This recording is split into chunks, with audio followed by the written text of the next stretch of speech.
बगैर किसी वजह से मुसलमानों को परेशान किया जाए। अब ये वक्त आ गया कि मस्जिद को ढकना पड़ रहा है कि उस पर कोई रंग डाल देगा, यानी ये आपसी जो एक तनाव पैदा किया जा रहा है। सरकार एक लॉ बना करके चाहती है कि किसी तरह से ज़मीन को हथिया लिया जाए। वो ज़मीनें वक्फ बोर्ड की ज़मीनें जो हैं मस्जिद के लिए, मदरसे के लिए, अनाथ आश्रम के लिए, स्कूलों के लिए, कॉलेजेस के लिए, जिसमें लोग पढ़ेंगे, देश तरक्की करेगा। लोगों ने बगैर किसी पैसे के किसी के ये डोनेट कर दिया है अल्लाह के नाम पर। AIMIM के राष्ट्रीय अध्यक्ष ओवैसी का ये कहना है कि मुसलमानों को एक साजिश के तहत पूरे देश में दूसरे दर्जे यानी सेकंड सिटीजन बनाने की मुसलमानों को कोशिश की जा रही है। इस बारे में हमारे साथ बात करने के लिए महाराष्ट्र समाजवादी पार्टी के अध्यक्ष और विधायक अबू आजमी जी हैं। सर, मुसलमानों को दूसरे दर्जे का नागरिक बनाने की देश में कोशिश हो रही है, ऐसा ओवैसी कह रहे हैं, क्योंकि जिस तरीके की घटनाएं हो रही हैं पूरे देश भर में, चाहे वो अधिकारी जो बीजेपी के वरिष्ठ नेता हैं शुभेंदु अधिकारी मुसलमानों को निकालने की सरकार बनने के बाद वेस्ट बंगाल से हो, या दूसरी जिस तरीके की बयानबाजी हो रही है उसका एग्जाम्पल देते हुए कहा है, क्या कहेंगे?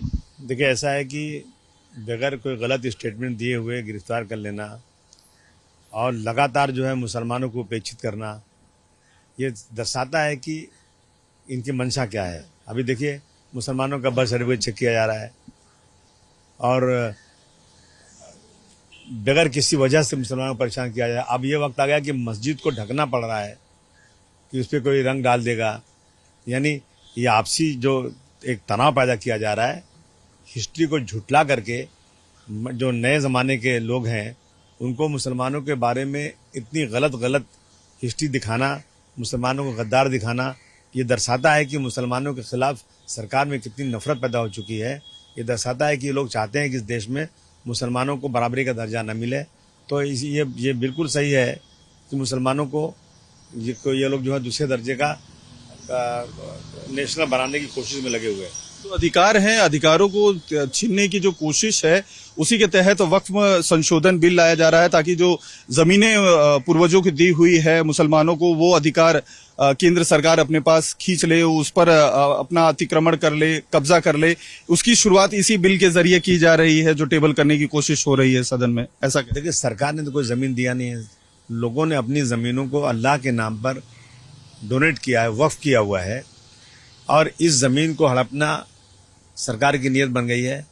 सारी भारतवर्ष की प्रॉपर्टीज बिक चुकी हैं। एयर इंडिया बिक गया, एयरपोर्ट बिक गया, सीपोर्ट बिक गया, बड़ी बड़ी फैक्ट्रीज बिक गई, इंडस्ट्रीज बिक गई, और अब जो है मुसलमानों की ज़मीनों पे इनकी नीयत लगी हुई है। मैं समझता हूँ कि ये ज़मीन अल्लाह की ज़मीन है।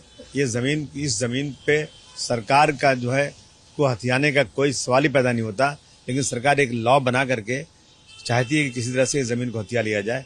वो ज़मीनें वक्फ बोर्ड की ज़मीनें जो हैं मस्जिद के लिए, मदरसे के लिए, अनाथ आश्रम के लिए, स्कूलों के लिए, कॉलेजेस के लिए, जिसमें लोग पढ़ेंगे, देश तरक्की करेगा। लोगों ने बगैर किसी पैसे के किसी के ये डोनेट कर दिया है अल्लाह के नाम पर, और रहती दुनिया तक इस ज़मीन को कोई ख़रीद नहीं सकता। हाँ, किराए पे ले सकता है, इसका जो है लीज पे ले सकता है, लेकिन सरकार की नीयत ठीक नहीं है।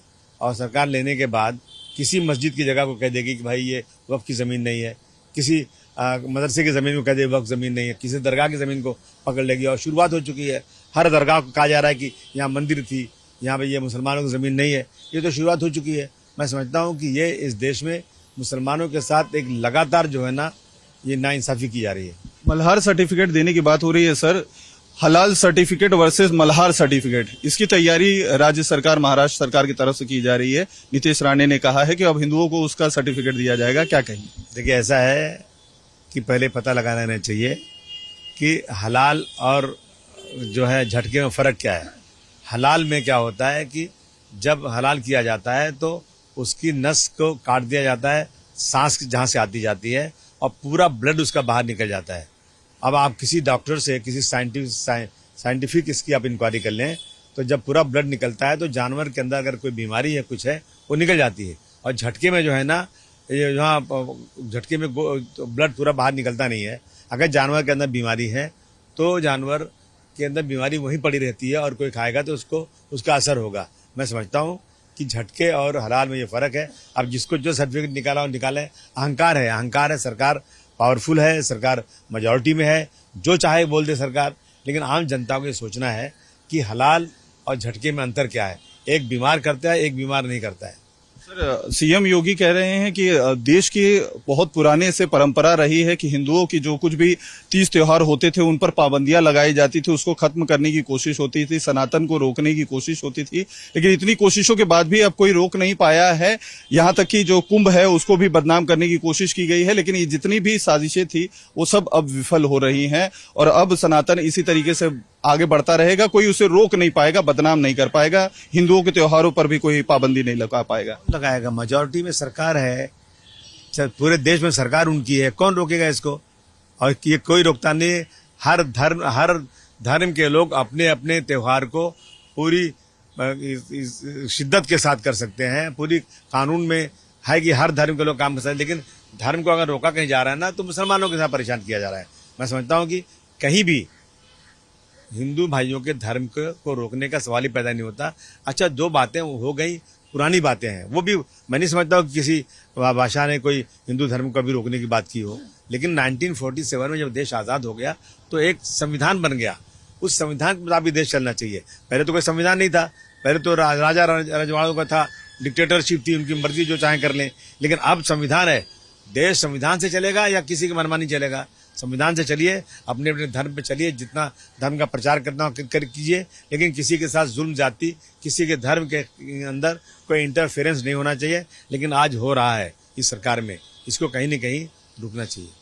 आखिरी सवाल है सर, ओवैसी कहते हैं कि जो विचार को लेकर औरंगजेब की इतना ज्यादा हो हल्ला मचाया जा रहा है, उसी औरंगजेब को लेकर सावरकर ने और गोलवरकर ने अपनी किताबों में क्या लिखा है, किस तरीके के अपमानजनक बातें छत्रपति संभाजी महाराज के बारे में कही है, उसके बारे में प्रधानमंत्री क्या कहते हैं? क्योंकि उनको तो गोलवरकर को अपना गुरु मानते हैं प्रधानमंत्री, औरंगजेब के बारे में इतनी आपत्ति जताते हैं, लेकिन छत्रपति संभाजी महाराज के ऊपर टिप्पणी करने वालों पर क्या कहेंगे? आपका क्या है? हिस्ट्री को झुठला सकते हैं क्या?